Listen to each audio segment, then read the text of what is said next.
When archivists opened the leather-bound plantation ledger in a climate-controlled vault, they expected routine entries, cotton yields, expenses, weather patterns. What they found instead was a column of dates spanning 18 years, each marked with a single initial, S, and beside it, descriptions that grew increasingly desperate. Light as cream, read one. Blue-eyed, passed inspection, noted another. Sold north, no questions asked, stated a third.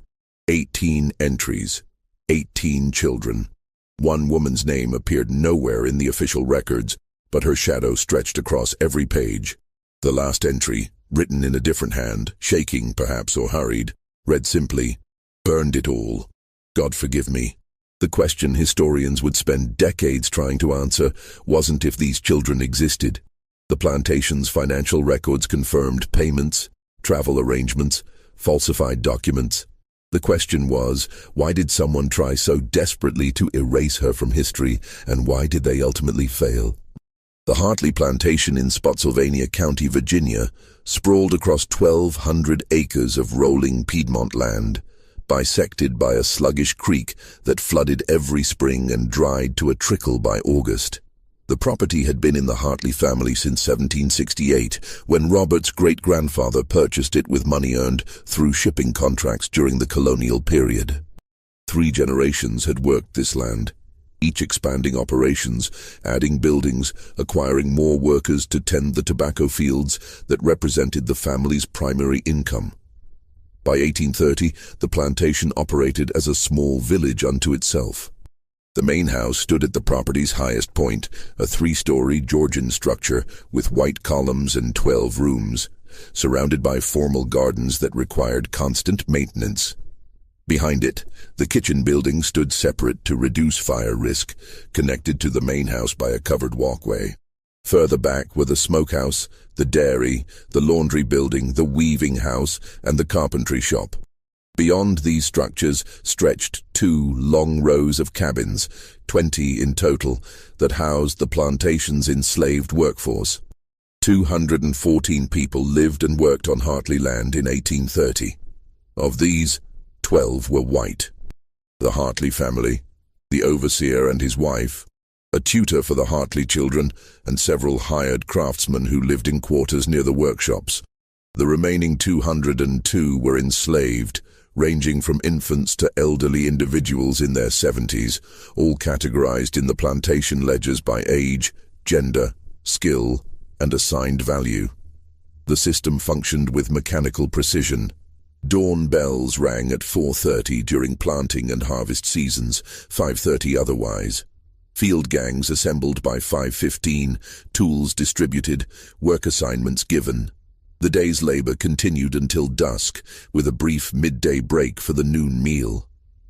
House servants followed different schedules, waking earlier to prepare breakfast for the family, working later to serve dinner and clean up afterward. Children under 10 stayed in a nursery area, supervised by elderly women too frail for field work.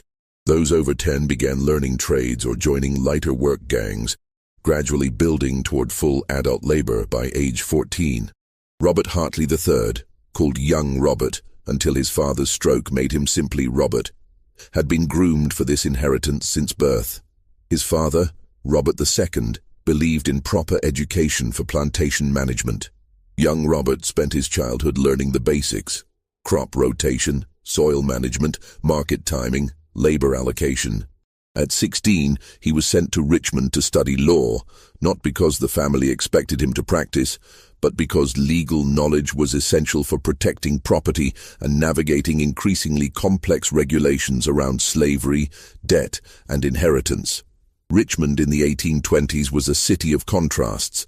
The state capital housed impressive government buildings and wealthy merchants' homes, but also slave auction houses and crowded docks, where tobacco and human cargo departed for distant markets.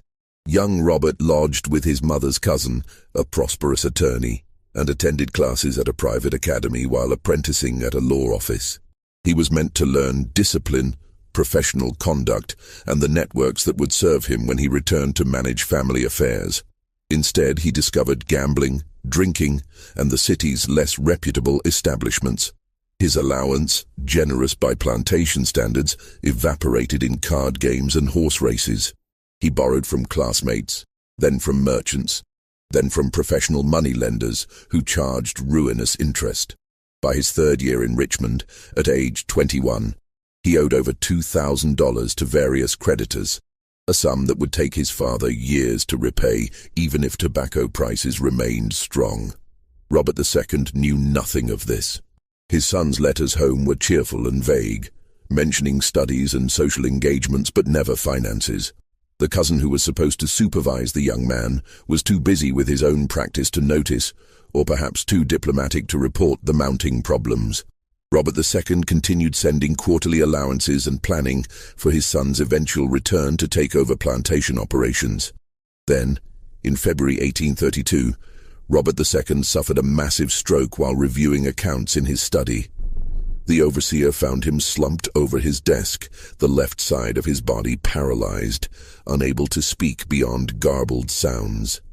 The doctor, summoned from Fredericksburg, a 2-hour carriage ride, confirmed the severity. The elder Hartley might live for years, the doctor explained, but he would never walk independently again, never speak clearly, never manage complex affairs. The plantation needed new leadership immediately. Young Robert received the urgent letter in Richmond and experienced simultaneous emotions: grief for his father's condition and relief that the crisis would force his creditors to wait.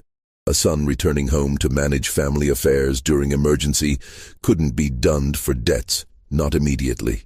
It bought him time to find solutions before the moneylenders could pursue legal action that would expose his financial recklessness to his family. He arrived home in March 1832, accompanied by his new wife. Margaret Ashworth had seemed like Providence when Robert met her at a Richmond social function 6 months earlier. She was 17, recently graduated from a Philadelphia finishing school, visiting Richmond relatives for the season. More importantly, she was an heiress. Her father, a Charleston merchant who died the previous year, had left her a substantial dowry, $8,000 in cash and partial ownership of a Carolina rice plantation that generated annual income. Robert courted her with desperate intensity, seeing in this shy, educated girl the solution to all his problems. Her relatives, distant cousins serving as guardians, were flattered by attention from an established Virginia family and saw no reason to investigate the Hartley finances too closely. The tobacco plantation was real, the family name respectable. They approved the match. Margaret accepted his proposal because she was 17, away from home, and taught that marriage to a landed gentleman represented appropriate feminine success. Robert seemed charming enough during their brief courtship, attentive, educated, from the same social class. She didn't love him, but love wasn't required for a successful marriage. Compatibility and financial security mattered more, her guardians assured her. They married in January 1832, a small ceremony in Richmond. Margaret's dowry transferred to Robert's control immediately, as law required. He paid off his most urgent debts, settled accounts that were approaching legal action, and still had enough remaining to relieve some pressure on the plantation's finances. When his father's stroke occurred weeks later, it almost seemed, some neighbors would later whisper, remarkably convenient timing. Margaret arrived at her new home in March to discover a situation nothing like what she'd imagined. The Philadelphia finishing school had taught her French, piano, needlework, and appropriate conversation for social occasions. It had not prepared her for a Virginia plantation's realities: the casual brutality of the labor system, the isolation from urban society, the suffocating hierarchy that governed every interaction, or the sight of human beings worked like draft animals under threat of the lash. Her first week, she witnessed the overseer punishing a field hand who'd worked too slowly during tobacco planting. The man was stripped and whipped in the yard, where everyone could see, a routine enforcement of discipline. Margaret, watching from an upstairs window, vomited into a chamber pot and spent the rest of the day locked in her room, weeping. Robert found her there that evening, annoyed by her absence at dinner, and explained with patient condescension that she simply needed to adjust to country life. The workers required firm management, he told her. She'd understand once she settled in. She didn't understand, but she learned to look away. Her education had prepared her for this too. How to maintain appropriate appearances, how to ignore unpleasant realities, how to focus on the narrow sphere of household management and social obligations while leaving the broader world to men's control. The household staff consisted of 12 people who worked exclusively in and around the main house. A cook, 2 kitchen assistants, a butler, 3 maids, 2 laundry women, a lady's maid for Margaret, a manservant for Robert, and a boy who tended fires and carried messages. Additional workers came from the fields as needed for heavy cleaning or repairs, but these 12 formed the core domestic staff, sleeping in quarters attached to the kitchen building and the laundry house. Among them was a young woman Margaret's age, 18 when Margaret arrived. The plantation ledgers from that period recorded her only by category and assigned value. House servant, female, age 18, mulatto, value $600. Purchased 1828 from estate sale, Maryland origin. Her skills included cleaning, cooking, needlework, and basic literacy, the last unusual and technically illegal to teach, but valuable for household management since she could read recipes and written instructions. In the careful social hierarchy of plantation life, she occupied a specific position. House servant rather than field worker, young and relatively attractive, light-skinned enough to work in the main house where masters preferred servants who didn't remind them too overtly of slavery's racial foundations. These factors made her simultaneously more valued and more vulnerable than many others on the plantation. Margaret's lady's maid, an older woman named Patience, brought from Charleston as part of Margaret's dowry, noticed this immediately. Patience had worked in wealthy households her entire life and understood the patterns. Within a week of arrival, she'd quietly advised Margaret to keep the younger servants busy with tasks that kept them visible and occupied, never isolated where Robert might encounter them alone. Margaret, naive about such matters, didn't fully understand the warning, but followed the advice because Patience had been her mother's servant and knew more about household management than Margaret did. For 2 years, the plantation operated smoothly. Robert managed the business side, negotiating tobacco sales, maintaining credit relationships with Richmond merchants, overseeing the overseer who supervised daily field operations. Margaret ran the household, planned meals, managed the domestic servants, handled the social obligations that plantation ownership required. They attended Sunday services at the local Episcopal church, hosted occasional dinners for neighboring planters, maintained the appearances of a successful young couple. They weren't happy exactly. Robert found Margaret boring. She had no conversation beyond domestic trivia and remained squeamish about plantation realities. Margaret found Robert coarse and increasingly distant, spending long evenings in his study drinking whiskey and reviewing accounts. But happiness wasn't the goal. Functionality was what mattered, and the marriage functioned adequately. Until the spring of 1834, when everything began to unravel. Margaret missed her monthly courses in March. By April, she was certain she was pregnant. The realization brought conflicting emotions. She'd been taught that bearing children represented a woman's primary duty, and that motherhood would bring fulfillment. She'd also watched her own mother die from complications of her 6th pregnancy, a memory that haunted her dreams. The doctor, Dr. Hammond, who traveled a circuit among the county's plantations, confirmed the pregnancy during his monthly visit in early May. He prescribed the standard recommendations: moderate exercise, avoidance of excitement, bland foods to counter morning sickness, and complete abstinence from marital relations after the 5th month. Margaret followed his instructions obsessively, terrified of miscarriage or complications. Robert received the news with satisfaction. An heir would secure his social position, provide collateral for future loans, and fulfill family expectations that had weighed on him since his father's stroke. He announced the pregnancy to neighboring planters and began planning nursery renovations. The upper floor's southwest corner room, largest and brightest, would be converted to a nursery suite, with an adjoining room for a wet nurse and nursemaid.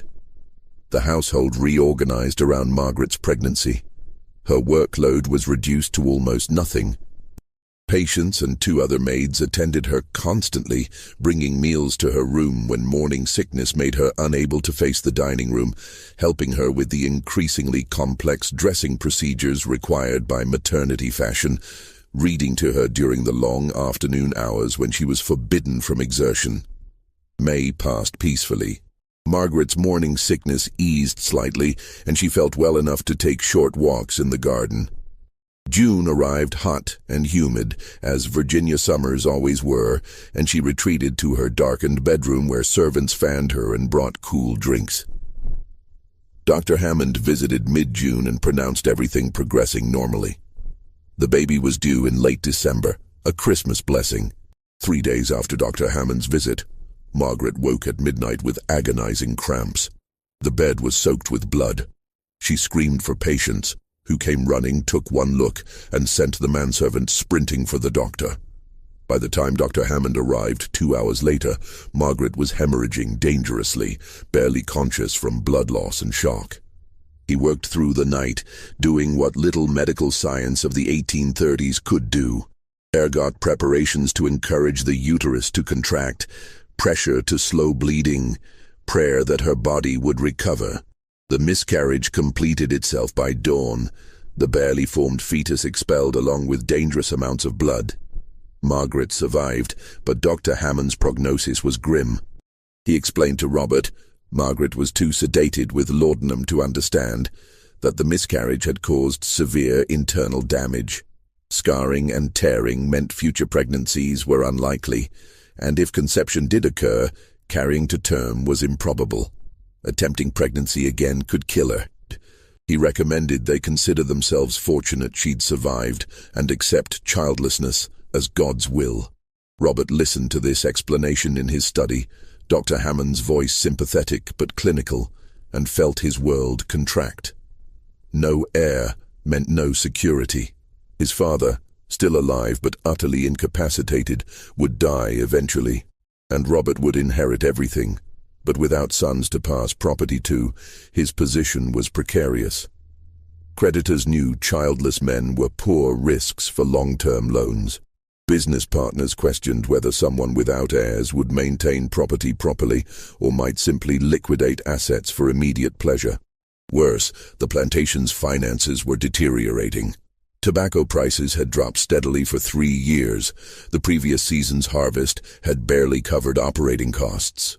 Robert needed capital for improvements, new equipment, drainage projects, possibly transitioning some acreage to different crops. Banks might loan to a man with an heir and stable family prospects. They wouldn't loan to a childless planter with a sickly wife and declining revenues. He sat in his study that night after Dr. Hammond departed, reviewing ledgers by lamplight, drinking his way through a bottle of his father's best whiskey.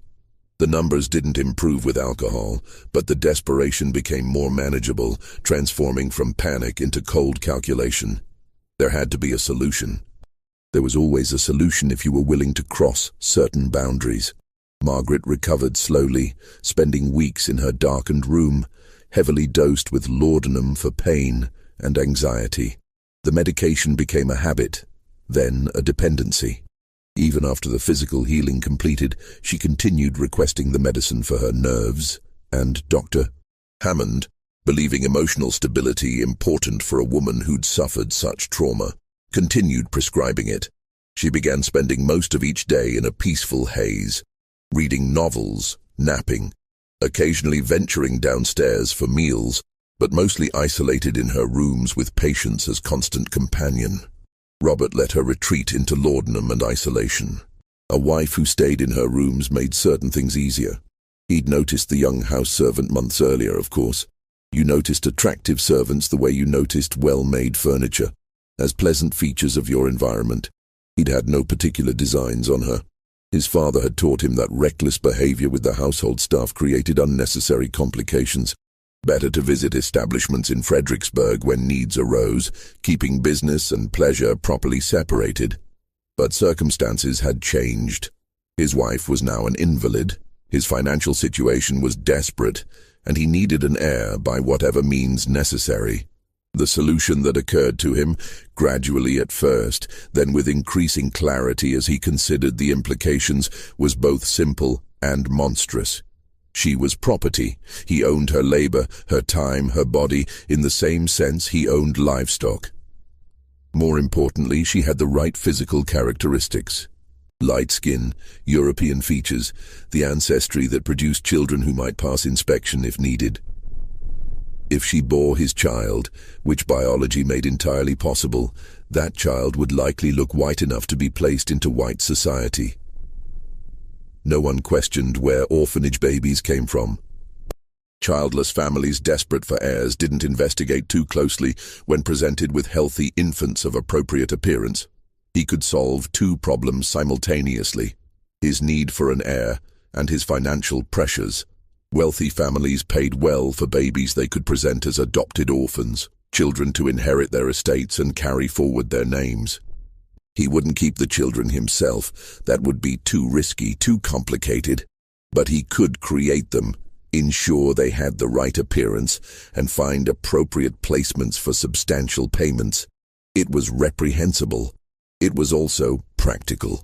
And Robert had spent enough time in Richmond's shadier establishments to know that worse things happened regularly without consequence.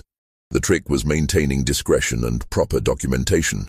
He began planning in July 1834, still mourning the loss of his legitimate heir, already calculating how to implement this alternative. First, he needed contacts in Richmond who handled delicate adoptions. Second, he needed to ensure the woman's cooperation, or at least compliance. Third, he needed systems for keeping records without creating evidence that could expose him. By August, he'd made inquiries through carefully worded letters to certain Richmond lawyers who specialized in estate matters and adoption arrangements. He learned that, yes, discreet placements could be arranged for infants of appropriate background. The foundling homes asked few questions when babies arrived with substantial donations. Families seeking children were numerous, especially those who'd struggled with infertility or lost children to disease. A healthy white infant was valuable. The woman herself became part of his planning. He reassigned her from Margaret's direct service, where patients watched everything, to more general household tasks: cleaning, laundry, kitchen assistance, whatever kept her busy but not particularly visible. Margaret, sedated and detached, didn't notice or care about staffing changes. Patients noticed but interpreted it as Robert being considerate, removing the young woman from direct contact with Margaret, who might find reminders of servants her own age depressing. By September, Robert had made his decision and began implementation. The specifics of what happened that fall aren't documented in detail. The historical record provides only outcomes. By December 1834, the young woman was visibly pregnant. The plantation ledgers note no explanation, no incident reports, nothing to indicate how or why this occurred. She simply appeared one day with the undeniable evidence of pregnancy, and the household staff adjusted accordingly. She was moved from the main house to a small cabin at the plantation's far edge, normally used for storing tools during winter. The official explanation, given to the overseer and others who might question, was that she'd been compromised by one of the field workers and was being isolated to prevent moral contamination of the other house servants. Such situations occurred occasionally on plantations, handled with varying degrees of cruelty or indifference depending on the owner's temperament. The cabin was 15 feet square, with a dirt floor, a small fireplace, one window, and a door that could be locked from outside. Minimal furniture: a straw-stuffed mattress on a wooden frame, a stool, a bucket for water, another for waste. It was marginally better than the field workers' cabins. She had the space to herself rather than sharing with a family.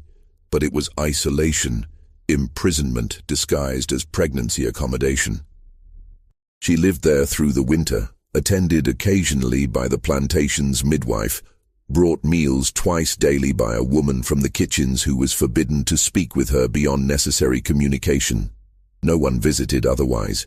She was invisible, existing in a space literally at the edge of the plantation's social geography, neither part of the household nor the field community. The baby was born in May 1835.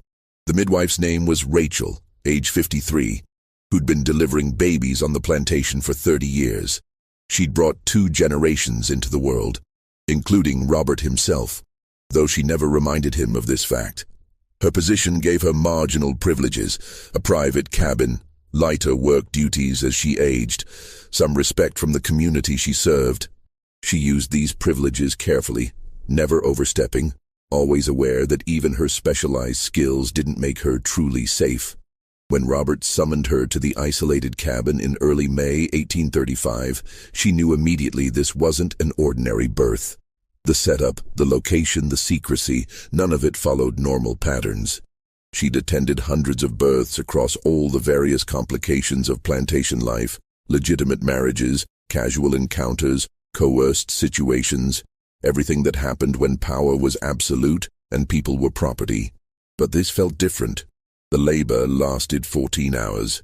Not unusual for a first child, though the mother's young age and evident terror made everything harder. She barely spoke, answering Rachel's questions with single words or nods, her eyes fixed on the cabin ceiling, as if looking at Rachel would make everything more real. Rachel had seen this before too, the dissociation that came when women couldn't bear to be present in their own bodies. The baby arrived at dawn, a healthy boy weighing perhaps 7 pounds, with a strong cry and no immediate complications. Rachel cleaned him efficiently, checking for the usual problems. Breathing, color, reflexes, malformations. Everything appeared normal. More than normal. He was a beautiful baby, the kind that made you smile despite circumstances. And he was unmistakably white.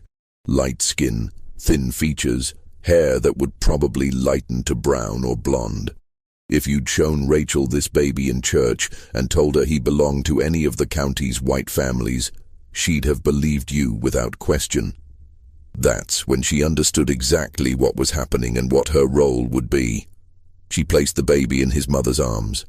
The young woman, 18 and just having endured her first childbirth, looked down at the infant with an expression Rachel would remember decades later as the saddest thing I ever witnessed.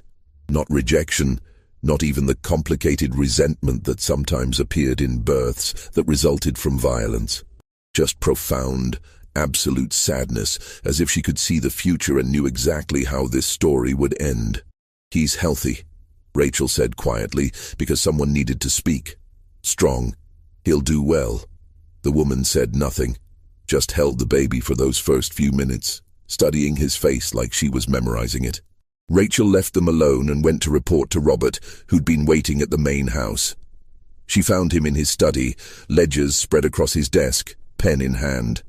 He looked up when she entered, and she saw in his eyes that he'd been planning this moment for months. "Well?" he asked. "Healthy boy," Rachel reported. "No complications." And the appearance? There it was, the question that confirmed everything. Rachel had been practicing her answer, keeping her voice neutral, professional. "Light-complected. Features are acceptable."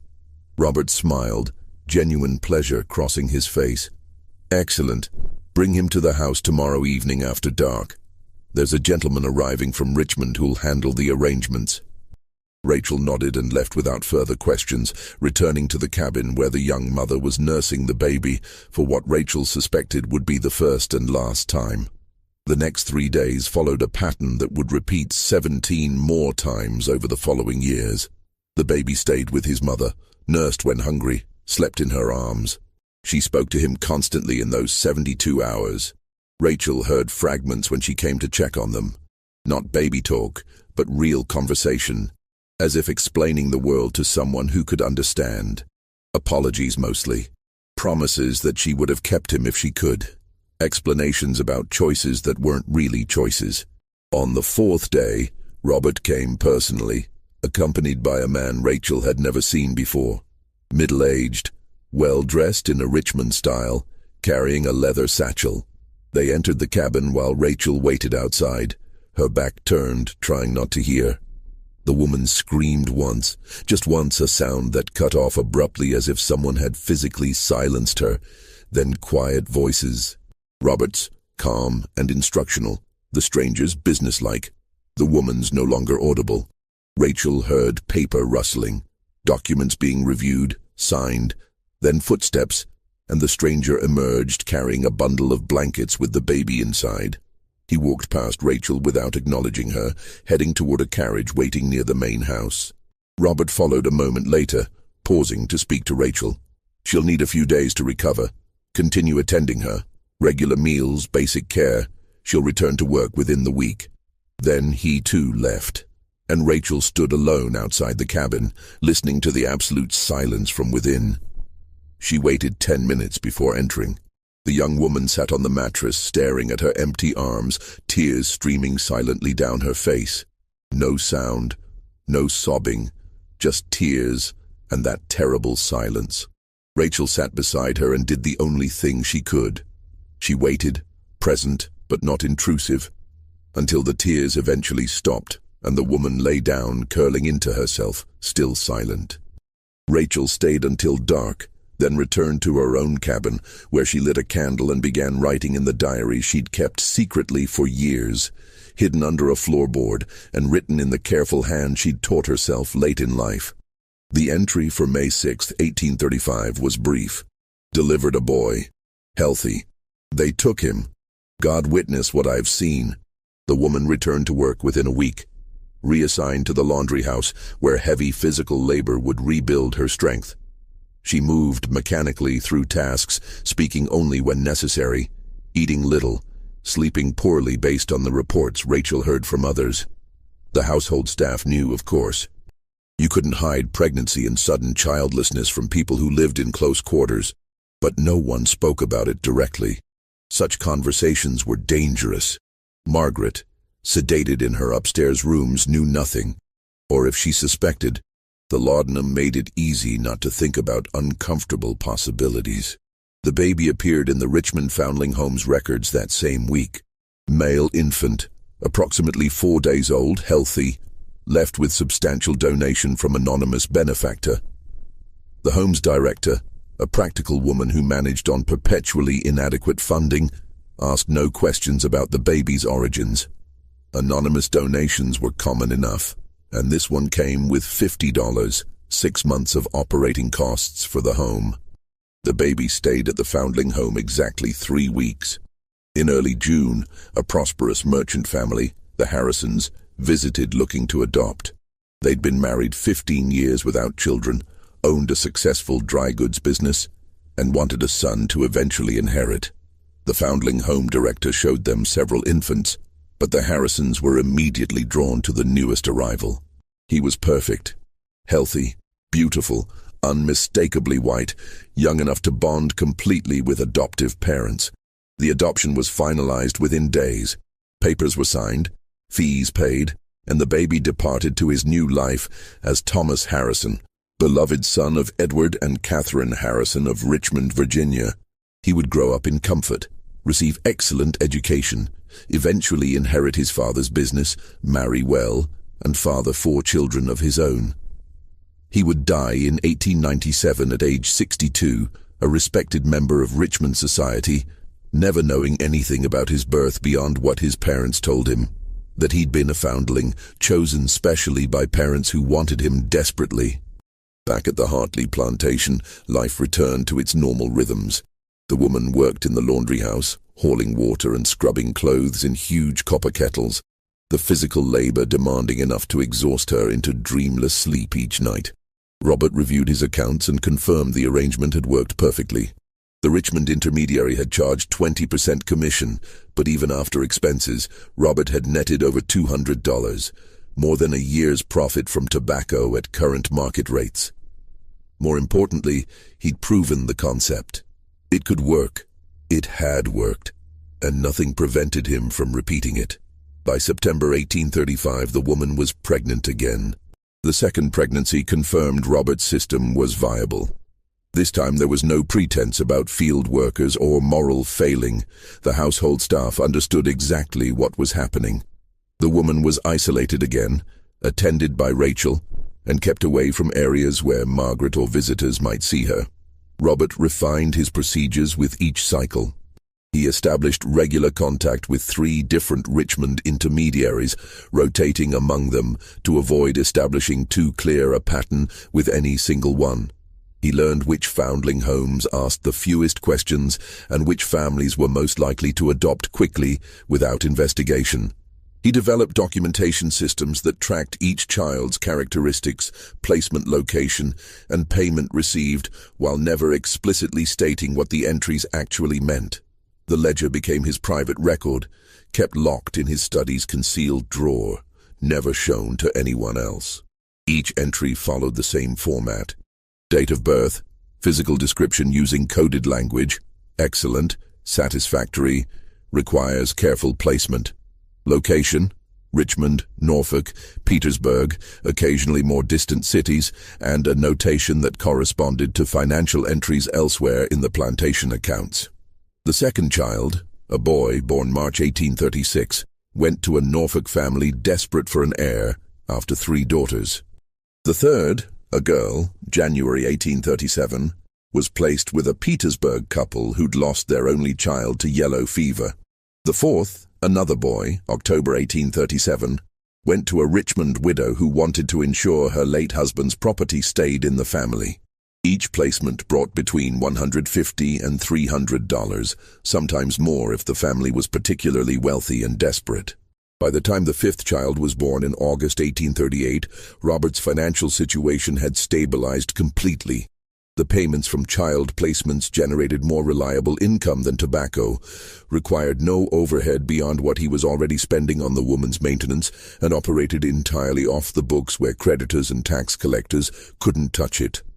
He paid down debts, made deferred repairs on the plantation, upgraded equipment, and even began hosting the social functions that his position demanded. Neighbors saw a successful young planter who'd weathered difficult years through prudent management. No one suspected the source of his recovered prosperity. Margaret remained isolated in her laudanum haze, increasingly disconnected from household operations. On her better days, she managed to come downstairs for dinner, participate minimally in church services, even host occasional afternoon teas for neighboring wives. But mostly she existed in her darkened bedroom, attended by patients who now understood far more than she wanted to about her employer's activities, but was trapped by her own enslaved status into silence. Patients struggled with terrible moral conflict during these years. Her Christian beliefs taught that slavery itself was ordained by God, that servants should obey masters, that hierarchy reflected divine order. But those same beliefs taught that children were sacred, that mothers deserved protection, that exploitation of the vulnerable was sin. She couldn't reconcile what she witnessed with what she believed, so she did what thousands of enslaved people did daily.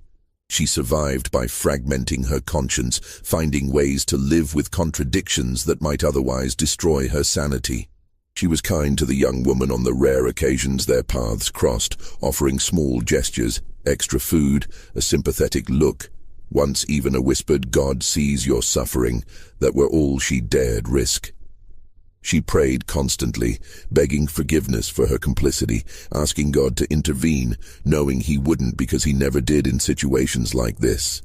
The plantation's other residents developed their own strategies for coping with the knowledge. Some convinced themselves it wasn't really happening, that the pregnancies had ordinary explanations. Others acknowledged it internally, but never spoke about it, understanding that discussing matters involving the master was dangerous. A few actively approved, seeing the woman as somehow fortunate that Robert had chosen her for this role rather than treating her worse, or finding ways to justify anything that kept the plantation economically stable and all of them marginally safer. Human societies are expert at normalizing atrocity when resisting it carries unacceptable costs. Rachel, attending each birth, keeping her secret diary, struggled most of all. Her role made her directly complicit, She delivered these babies knowing they'd be taken away, cared for them in their brief hours with their mother, then watched them disappear forever. She couldn't refuse Robert's orders without risking her own safety and losing the marginal privileges that made her aging bearable. So she continued, making the only moral choice available. She documented everything, writing detailed entries about each birth, each child's appearance, each mother's reaction, creating a historical record that might someday serve as testimony, even if it was currently powerless to stop what was happening. The sixth child arrived in June 1839, the seventh in March 1840, the eighth in January 1841. By now, the routine was mechanical. Isolation during pregnancy, attended birth, 3 days together, removal, recovery, return to work. Repeat. The woman, still unnamed in most records, still designated only by category and initial, endured each cycle with increasingly visible emotional devastation. Rachel's diary entries from this period noted her deteriorating mental state. "She doesn't speak anymore," read one entry. "Won't meet anyone's eyes," stated another. "Moved through labor like she wasn't present in her own body," described a third. But her physical resilience remained remarkable. Despite repeated pregnancies and the physical toll they took, she survived, recovered, continued. Robert tracked this too, noting in his private ledger which children were born more easily, which deliveries caused complications, adjusting his timing to allow adequate recovery while maximizing production. He approached it like livestock breeding, calculating optimal intervals between pregnancies to maintain the woman's viability as long as possible. The ninth child, born in late 1841, marked a subtle shift in the pattern. Rachel's diary noted, "The baby came quickly, healthy boy, but she didn't cry this time. Didn't speak to him either. Just held him and stared, like she'd already left her body." Something had broken in the woman, some capacity for emotional response that had sustained her through previous births. Robert noticed this too, though his concern was purely practical. A woman too damaged to cooperate could become a problem. He instructed Rachel to ensure she received adequate food and rest, even assigned lighter work duties temporarily, treating her like valuable equipment that needed maintenance to continue functioning. The 10th child arrived in August 1842, the 11th in June 1843, the 12th in March 1844. By now, the woman was 33 years old and had been enduring this pattern for 9 years. The physical toll was becoming visible: premature aging, chronic health problems, the accumulated damage of 12 pregnancies and childbirths with only basic medical attention. Rachel's entries grew increasingly worried. "She's getting weaker. This birth was difficult. I don't know how many more times her body can do this." But the financial incentive remained compelling. Robert's plantation was now among the most prosperous in the county, his credit restored, his social position secure. He'd married off 2 of his younger sisters to well-placed men, using generous dowries that the tobacco business alone couldn't have funded. He'd purchased additional land, expanded operations, built a new tobacco barn, all funded partially through legitimate business and partially through the invisible income generated by a woman in a distant cabin who gave birth to children that didn't exist in any official accounting. The 13th child, born in January 1845, finally represented a setback. The baby was a girl, but her skin tone was slightly darker than Robert preferred, and her features were less clearly European. She stayed at the foundling home for 5 months before a placement could be arranged, and even then, the adopting family was less prestigious, a rural farming couple rather than urban merchants or professionals. Robert's payment reflected this: only $75 instead of his usual $200 to $300. The ledger entry for this child was annotated with unusual detail. Placement difficult, features less satisfactory, pricing reduced. Must ensure future products meet standards. The dehumanization was complete. He'd stopped thinking of these babies as children and saw them purely as commodities whose value depended on appearance. Margaret died that spring, her system finally succumbing to years of laudanum dependency. She simply didn't wake one morning, her heart quietly stopping during sleep. The doctor listed heart failure due to nervous exhaustion, which was accurate enough. She was 30 years old but looked 50, used up by grief, medication, and willful ignorance about her household's realities. Robert observed appropriate mourning, 6 months of reduced social activity, black clothing, subdued demeanor. Then he began courting Eleanor, a 43-year-old widow from North Carolina whose husband had died the previous year. Eleanor had no illusions about romance. She wanted financial security and household authority, and Robert wanted a respectable wife who wouldn't ask difficult questions. They married in November 1845, 6 months after Margaret's death, and Eleanor assumed management of the household with brisk efficiency. Eleanor was no fool. Within weeks, she'd understood exactly what was happening on the plantation, but she was also practical, and in her way, morally flexible. She'd grown up in the plantation system, had managed enslaved workers her entire adult life, and had long ago made peace with the moral compromises required for comfort and security. If Robert had found an innovative income source, that was his business. Her job was managing the household, not questioning her husband's methods. She did insist on certain boundaries. She never wanted to see the woman, never wanted to hear details, never wanted the situation acknowledged in her presence. As long as Robert kept it completely separate from household operations and social life, Eleanor would ignore it. This suited Robert perfectly. Eleanor was far more useful as a partner than Margaret had ever been. The pregnancies continued.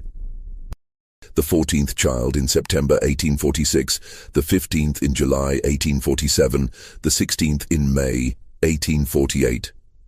The woman was now 37 years old, had been enduring this pattern for 13 years, and was clearly deteriorating. Rachel's diary entries from this period are increasingly distressed. She's so thin. The bleeding won't stop. I truly believe the next birth will kill her. Yet she continued to survive, displaying the kind of profound resilience that speaks either to remarkable physical constitution or to the human body's terrible ability to endure unendurable circumstances, because death won't come despite being preferable. Robert was now 60 years old, still physically vigorous but aware he was aging. His father had finally died in 1847, releasing him from the grim duty of managing an invalid. Several of his children, the legitimate adoptees he'd placed, had grown into successful young adults, though of course he could never acknowledge them publicly. He'd tracked their progress when possible, confirming his genetic legacy thrived in multiple households across Virginia and beyond. The 17th child was born in March 1849 and marked another milestone. It was the first time the woman actively resisted. According to Rachel's diary, when Robert came to take the baby on the 3rd day, the woman refused to hand the child over. She'd held the infant, a boy, and simply said no. Robert had expected this eventually. He'd brought the overseer with him, and between them they physically pried the baby from her arms while she fought silently. No screaming, just desperate physical resistance that ended when the overseer struck her hard enough to daze her. They took the baby and left her bleeding from a split lip, curled on the mattress, making a low, keening sound that Rachel described as less than human and more than human at once. That resistance earned her 3 days locked in the cabin without food, a punishment for disobedience. When Rachel was finally allowed to bring her food and check on her, she found the woman alive, but utterly broken, sitting in her own waste, staring at nothing. I thought that was the end, Rachel wrote in her diary. I thought she would die, either from her body giving out or from her spirit finally breaking completely. But she didn't die. She just continued, like a clock that keeps ticking even after the clockmaker has abandoned it. The woman returned to work eventually, thinner and more silent than ever, moving through assigned tasks mechanically. The household staff whispered that she'd gone mad, and perhaps in some sense she had. But she continued to function, to survive, to endure. Because the pattern wasn't finished yet. There was still one more child to come. The 18th pregnancy began in the late summer of 1855. The woman was 44 years old, exceptionally old for pregnancy even in ideal circumstances, dangerously old given her medical history and accumulated physical damage. When Rachel confirmed the pregnancy in September, she went directly to Robert and begged him to terminate it, explaining that continuation would almost certainly kill the woman and might produce a stillborn or deformed child anyway. Robert refused. This would be the last child. Even he understood that continuing beyond this point was impossible. But he wanted that final product. The woman would likely die regardless at this point, worn out from years of use. Better to extract one more child who might be valuable than to simply let her deteriorate without purpose. His calculation was purely economic. The woman represented sunk costs at this point. Her useful life was ending whether he continued or not. But a healthy white infant could still bring $200 or $300. From a business perspective, attempting one final pregnancy made sense even if it killed her, because she had minimal remaining value otherwise. The pregnancy progressed with terrible difficulty from the start. Severe morning sickness that lasted throughout, not just the first months. Dangerous swelling in her extremities. Chronic pain that left her unable to work for weeks at a time. Rachel's diary entries became increasingly desperate, describing a woman whose body was actively failing. She can't keep food down. The swelling is so severe her skin is cracking. She has fever that won't break. In March 1856, 3 months before the baby's due date, Rachel went to Robert again, this time bringing Eleanor with her. Together they argued that the situation was medically dangerous, that continuing risked not just the woman's life, but potentially a stillborn child, and that common sense dictated terminating the pregnancy. Eleanor, practical as always, framed it in financial terms. A dead mother and dead baby represented total loss, while terminating now at least preserved. Well, she trailed off, because there really wasn't anything to preserve at this point. Robert heard them out, then refused again. They were too close to completion. The baby might survive even if the mother didn't, and that would be sufficient. 3 more months. Those final months were torment that Rachel documented in clinical detail. The woman was confined to the cabin permanently, too weak to move more than a few feet. She developed bed sores from constant lying down. Her breathing became labored.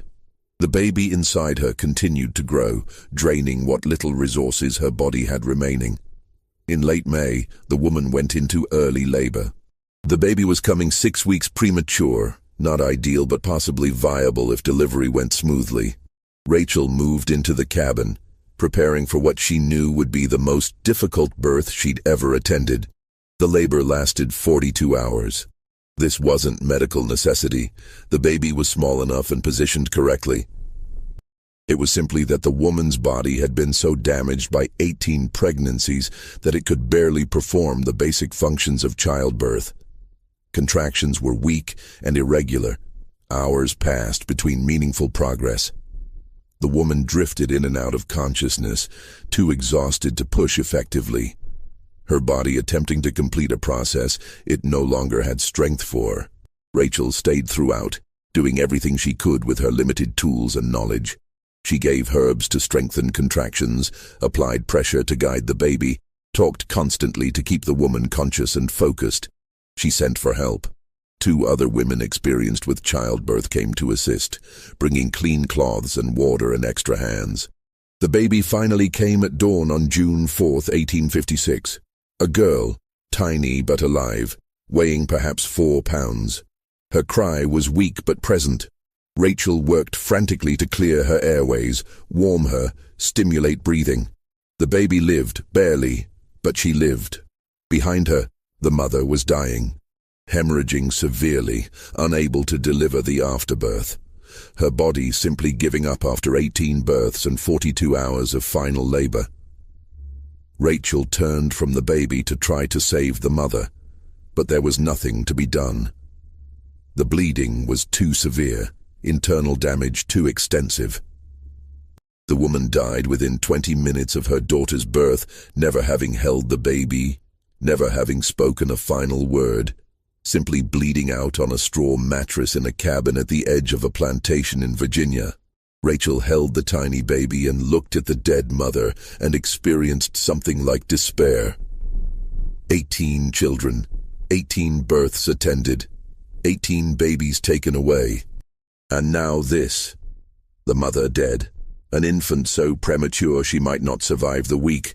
And for what? Money. The whole monstrous arrangement had been for money. She wrapped the baby carefully and carried her to the main house, where she found Robert already awake and waiting for news. She reported clinically. The mother was dead. The baby was alive but very premature and fragile. Survival was uncertain. Robert looked at the tiny infant, studying her features with the practiced eye of someone who'd evaluated 17 previous children. And what he saw gave him pause. This baby looked exactly like him. Not just the general European features he'd been producing, this child had his specific face stamped in miniature. The distinctive Hartley nose, the particular shape of the eyes, the chin's exact contour. Anyone who knew him and saw this child would recognize the resemblance immediately. For the first time, Robert's cold calculation faltered. This wasn't a safely anonymous product he could place with distant strangers. This was unmistakably his daughter, and keeping her or placing her would both carry dangerous implications. What if she ended up in Richmond, where his associates might see her? What if she was shown to families who knew the Hartley name and recognized the resemblance? What if, years later, questions arose? He sent Rachel away with instructions to care for the baby and tell him if she survived the next few days. Then he sat in his study, staring at the ledger that documented 18 years of systematic exploitation, and finally recognized he'd gone too far. The baby lived for 3 days, nursed by Rachel with milk from the plantation's one nursing mother who'd recently given birth. The tiny girl took milk weekly, slept most of the time, and on the evening of June 7th, simply stopped breathing. Infant mortality was common enough that her death surprised no one. Robert had the baby buried without ceremony in the plantation's designated area, next to her mother who'd been interred days earlier. No markers identified either grave. They simply disappeared into the earth, anonymous even in death. For the first time in 18 years, Robert felt something like guilt. Not for the exploitation itself. He'd made peace with that years ago, but for the dangerous exposure the final child represented. He'd been lucky she died. If she'd survived, if he'd been forced to either keep her or place her knowing the resemblance could expose everything, the entire arrangement could have unraveled. The ledger sat in his study, documenting his crimes in neat handwriting. He should have destroyed it years ago, but he'd kept it as private record of his accomplishment, proof of his cleverness in finding an invisible income source. Now it represented evidence, a detailed confession written in his own hand. In September 1856, Robert attempted to destroy the evidence. He burned documents from the cabin where the woman had lived, destroyed correspondence with Richmond intermediaries, found and burned contracts and payments records that might connect him to the child placements. He worked through the night, feeding his fireplace, watching paper curl and blacken, trying to erase history. But he kept the ledger, perhaps from vanity, perhaps from inability to let go of documentation of his ingenuity, perhaps simply because destroying it felt like admitting wrongdoing rather than just covering tracks. He hid it more carefully, built a concealed compartment in his study's wall, and told himself it was safe enough. The plantation should have returned to normal operations. The woman was dead. The arrangement was over. Robert could focus on standard plantation business in his remaining years. Instead, everything began to fall apart. The fires started in November 1856, 5 months after the woman's death. The first destroyed a tobacco barn containing that season's harvest, hundreds of pounds of cured tobacco ready for market, gone in an inferno that lit up the night sky. The next morning, investigating the ruins, the overseer found no obvious cause. No lightning strike, no discarded pipe, no evidence of accidental ignition. Just a thorough, efficient fire that consumed everything. Robert absorbed the financial loss. He had reserves by this point and increased security. The overseer posted watchers, instituted evening patrols, tried to establish who'd been where when the fire started. But the plantation's geography made surveillance difficult. 200 acres, dozens of buildings, 200 residents. Someone determined to cause damage could find opportunities. The second fire came in December, taking out the stables. 3 horses died, including Robert's favorite riding horse. This fire was also inexplicable. It started after midnight when the stable was locked and secured, spread too quickly to be accidental, and showed signs of deliberate ignition based on the burn patterns. January brought the third fire, this one damaging the main house's east wing. Only quick action by household staff prevented it from spreading to the entire structure, and even so, 2 bedrooms were destroyed and smoke damage affected much of the upper floor. Eleanor, who'd been sleeping in the west wing, was shaken enough to demand explanations Robert couldn't provide. The pattern was undeniable. Someone was systematically destroying plantation infrastructure. The question was who and why. Robert interrogated servants, field workers, everyone he could identify who might have grievance or opportunity. The overseer used violence, trying to extract confessions. No one admitted anything. The fires continued, supplemented now by other sabotages. Tools breaking mysteriously, supplies spoiling, fences collapsing, livestock escaping or dying from unexplained causes. The plantation's operations deteriorated. Field work suffered as workers were pulled for security duty. Expenses mounted as Robert replaced damaged equipment and buildings. The overseer, frustrated and frightened, became increasingly brutal, which only made the remaining workers less cooperative. A cycle of violence and resistance developed that made the situation progressively worse. By March 1857, Robert's financial reserves were depleting. The tobacco business had been mediocre for years anyway, sustained only by the secret income from child placements. Now, with that revenue ended and sabotage destroying property faster than tobacco could fund repairs, he faced the prospect of actual bankruptcy. Eleanor had a stroke in April, milder than what had afflicted Robert's father, but enough to leave her right side weakened and her role as household manager compromised. She needed constant care, which meant additional servants pulled from other duties, further disrupting operations. The plantation was collapsing, and Robert couldn't understand why. He'd treated his workers no worse than any other planter.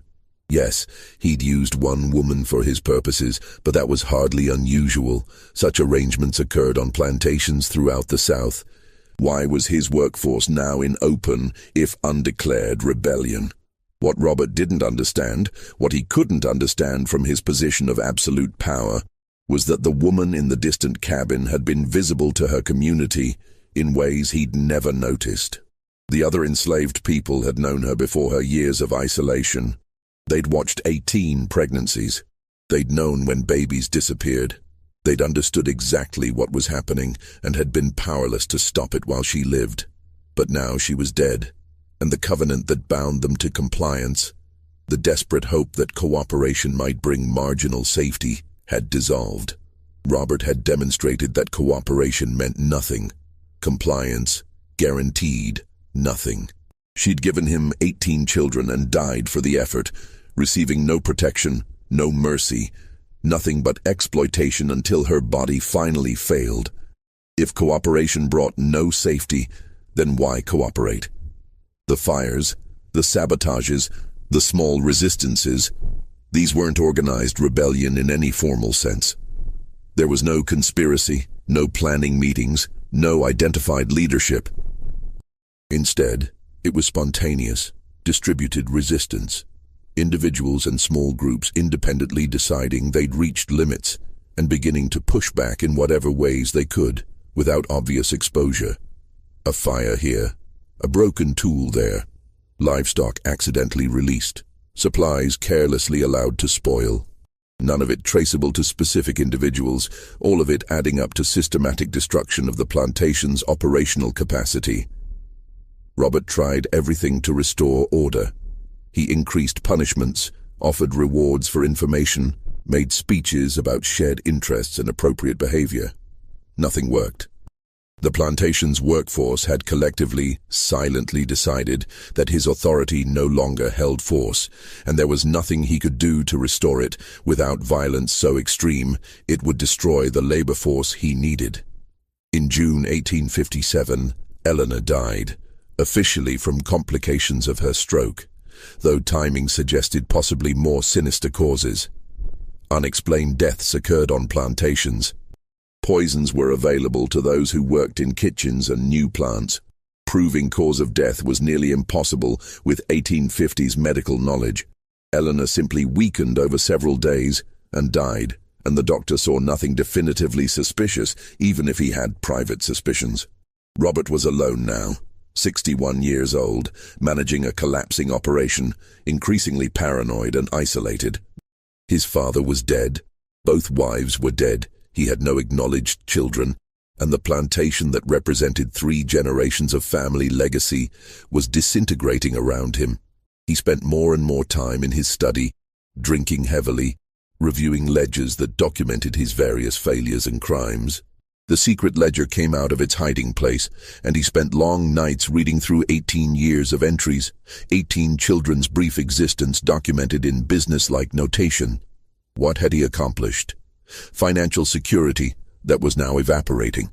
Social position that meant nothing if the plantation failed. A genetic legacy scattered across Virginia in children who'd never know his name. And one woman dead at 44, used up completely, buried without a marker in ground he'd owned. Had it been worth it?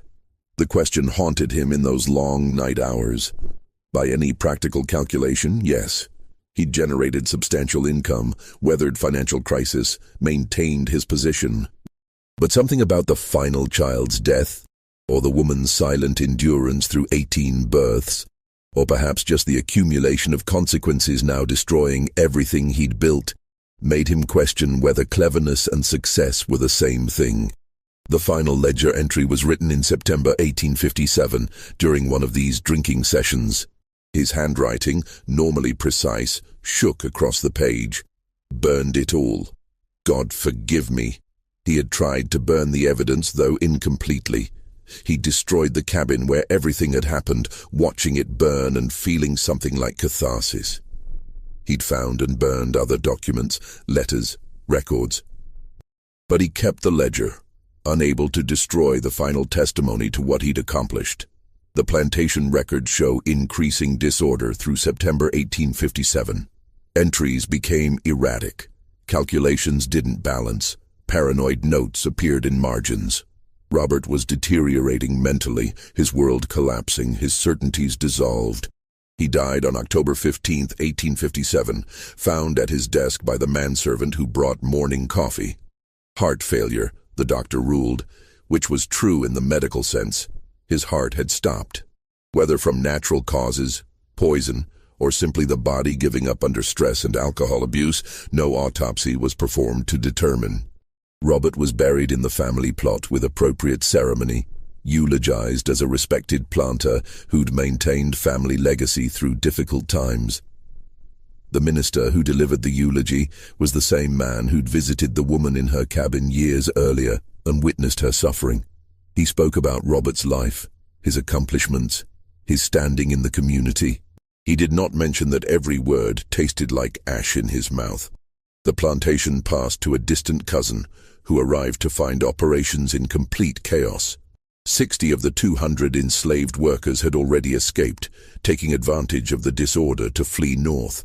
Those remaining were openly hostile, refusing direct orders, doing minimal work, clearly waiting for opportunity to leave or for the plantation to fail completely. The cousin tried for 2 years to restore functionality, failed, and sold the property in 1859 to a consortium that broke it up. The various parcels were divided, some sold to neighboring planters, others to investors from Richmond. The enslaved people were sold separately or escaped before sales could be finalized. When the Civil War came in 1861, the former Hartley plantation was barely recognizable as such. The main house stood empty, vandalized by passing soldiers from both armies.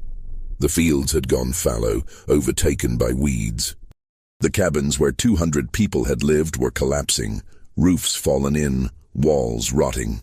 After the war, during Reconstruction, formerly enslaved people scattered. Some stayed in Virginia, working as sharecroppers or moving to cities.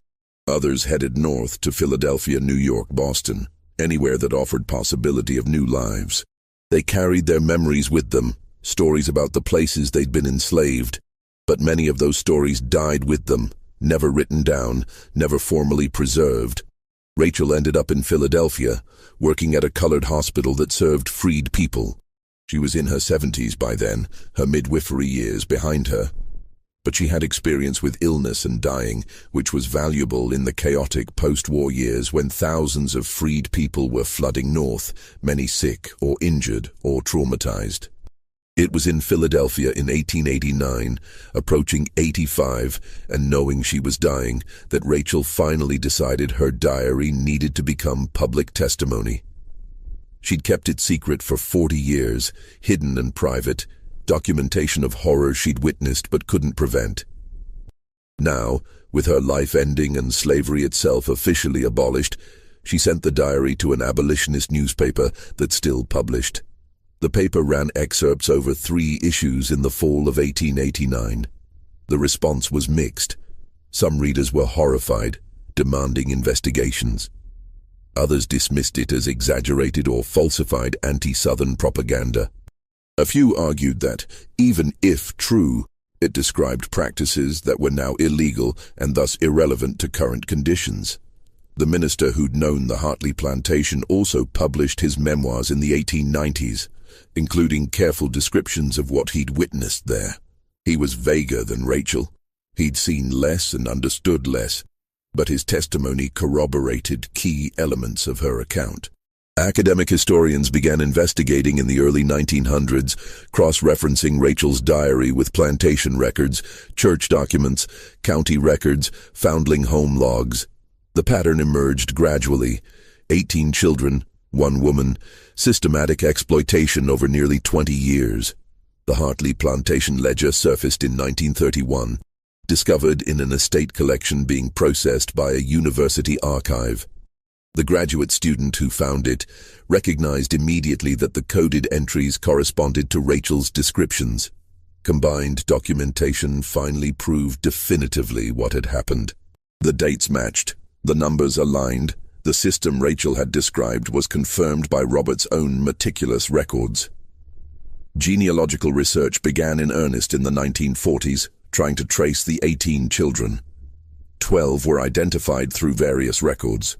Birth dates matching foundling home admissions, adoption records, marriage and death certificates, census data. The researchers built family trees, showing that these 12 children had lived ordinary lives, married, had children of their own, died peacefully decades later. Their descendants, and by the 1940s there were dozens, mostly had no idea about their ancestry. A few families, contacted carefully by researchers, were shocked to learn their respected grandparents or great-grandparents had been born into circumstances they'd never imagined. Some embraced the historical truth, recognizing it explained family mysteries. Others rejected it entirely, insisting researchers were mistaken or malicious. The 6 untraced children simply disappeared into history's vast anonymity. They may have died young, been poorly documented, or successfully hidden their origins so completely that no documentary trail survived. As for the woman herself, the one who'd endured everything, the one whose body had produced 18 children, the one who died at 44 in a cabin at Plantation's edge, her identification remained uncertain. Rachel's diary called her S, suggesting Sarah. Plantation ledgers used various designations but never a full name. The 1850 census listed an unnamed woman of appropriate age and category. In the 1940s, researchers found one promising lead: a man in Detroit whose grandmother had escaped Virginia during the Civil War and told stories about a woman on the Hartley Plantation named Sarah, who carried her grief quiet and her rage quieter. But third-hand testimony across 80 years couldn't constitute proof. and no confirming documentation ever emerged. Sarah, if that was her name, remained as anonymous in history as she'd been forced to be in life. Her grave, unmarked and unrecorded, was somewhere on property that had been subdivided and redeveloped multiple times since 1857. Nothing physical remained. The academic papers published in the 1950s and 60s analyzed various aspects of the case. Economists studied the illegal adoption market's functioning. Medical historians examined the implications of 18 pregnancies with 19th century medical care. Psychologists considered the trauma's effects. Legal scholars debated whether any retroactive prosecution could be attempted. The case became a footnote in slavery histories, notable for its systematic nature and unusual documentation. But certain questions remained unanswered. The fires and sabotages of 1856-57, were they coordinated revenge or coincidence? Did the enslaved community deliberately destroy Robert's operations in response to Sarah's death? The timing was suggestive, the results clear, but proof remained elusive. Some historians argued yes, the pattern was too deliberate to be accidental, the timing too precise. Others countered that attributing it to coordination might romanticize resistance in ways that imposed modern perspectives on historical actors who faced impossible constraints. Perhaps it didn't matter. Perhaps what mattered was that Sarah endured, survived as long as possible, and that after her death, the system collapsed. Whether through deliberate action, spontaneous resistance, or simply the accumulated weight of exploitation finally exceeding what structure could bear, the plantation that had consumed her couldn't sustain itself after her death. The Hartley Plantation site is now a shopping center in Spotsylvania County, Virginia. A historical marker mentions it was once a tobacco plantation operated by the Hartley family from 1768-1859, notes it was seized during the Civil War, and describes its later development. Nothing on the marker suggests the darker history beneath the parking lot's asphalt. The ledger resides in a university archive's climate-controlled vault, available to researchers by appointment. The pages are fragile, the ink fading, but Robert's handwriting remains legible. 18 entries documenting 18 children, each born to a woman whose name he never recorded, each taken away 3 days after birth, each representing a sum of money and a small piece of his genetic legacy scattered across Virginia. Rachel's diary is preserved in a different collection, her later pages marked by shaking handwriting and occasional smudges that might be tear stains. She'd written knowing her testimony might be the only justice Sarah ever received, the only acknowledgement that her suffering had been witnessed and mattered. The woman herself, Sarah, remains a gap in history. A person reduced to an initial in someone's ledger, her humanity stripped so completely that even recovering her name became impossible. She lived, endured, bore 18 children into a world that would never acknowledge her as their mother, and died at 44, buried without marker or ceremony. The 18 children lived their lives, raised families, died without knowing they'd been commodities before they were people. Their descendants walk through the world today as ordinary Americans with normal family stories, unaware that their existences resulted from systematic exploitation, that their ancestral mother died nameless and exhausted, used up entirely for profit. That's perhaps the most disturbing aspect, how thoroughly someone could be erased. How slavery's machinery could consume a person completely, leaving only business records and ghostly children who never knew they had a mother whose name no one remembered to record. The archivists who maintain the ledger handle it carefully, wearing white gloves, supporting brittle pages. They show it to researchers, explaining context, pointing out significant entries. And every time they reach the final page where Robert, in his shaking hand, wrote, "Burned it all. God forgive me." But he didn't burn everything. The evidence survived. The truth remained, partial and painful, documented enough that Sarah's suffering couldn't be completely erased. She lived. She endured. She bore 18 children. And when she finally died, The system that had sustained itself on her body began to collapse. That's the story Plantation records reveal. Not just one man's crime, but society's complicity in turning human suffering into profit, and the unbearable question of what justice could mean when delivered a century too late to the person who needed it most. Some questions have no good answers. Some histories carry wounds that never fully heal. Some injustices are so profound that even acknowledgement, even full documentation, even teaching the truth to future generations can never constitute adequate response. Sarah's story is one of those. The ledger proves she existed, proves what happened to her, proves the 18 children she bore. But proof isn't justice. Documentation isn't restitution. Knowing the truth doesn't change that she died at 44, used up completely, buried without name or marker in ground that doesn't even exist as plantation land anymore. The only testimony to her existence is a ledger kept by the man who exploited her, diary entries from the woman who witnessed her suffering, and academic papers analyzing her case as historical data point. She left no words of her own, no direct testimony.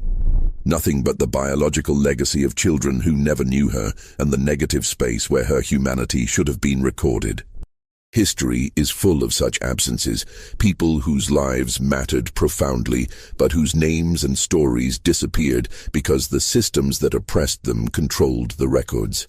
Sarah's story survived only because Robert was meticulous enough to document his crimes and Rachel was brave enough to testify despite risks. How many other stories didn't survive? How many other women endured similar exploitation without anyone recording it? Without even the minimal documentation that Robert's business calculations provided? How many children exist today with no idea their ancestors were born into circumstances like this? Those questions hang over the archive where the ledger rests, over the shopping center where the plantation once stood, over the entire historical record of American slavery. For every documented case like Sarah's, dozens or hundreds or thousands of similar stories were lost completely, leaving no evidence beyond the children themselves, scattered, anonymous, unknowing. That's the final horror. Not just what happened to Sarah, but the recognition that her story survived only by accident, and that countless others like her disappeared so completely that we don't even know enough to ask about them. The ledger remains in its vault. Rachel's diary stays in its collection. Researchers continue analyzing, students continue studying, descendants continue discovering uncomfortable truths about their family histories. And somewhere in Spotsylvania County, beneath a parking lot where shoppers load groceries into their cars, Sarah lies in an unmarked grave next to her 18th child, both of them anonymous even in death. Testimony to exploitation so systematic that only meticulous business records and one midwife's conscience kept them from disappearing entirely from history. That's the legacy. That's what the plantation records reveal. That's the truth that survived Robert's attempt to burn it all. Sarah existed. She endured. She matters, even though the system that destroyed her tried to ensure she'd be forgotten. Her name was probably Sarah. She bore 18 children. She died at 44. And she will not be forgotten because some truths are too important to let disappear, no matter how thoroughly their perpetrators try to erase them.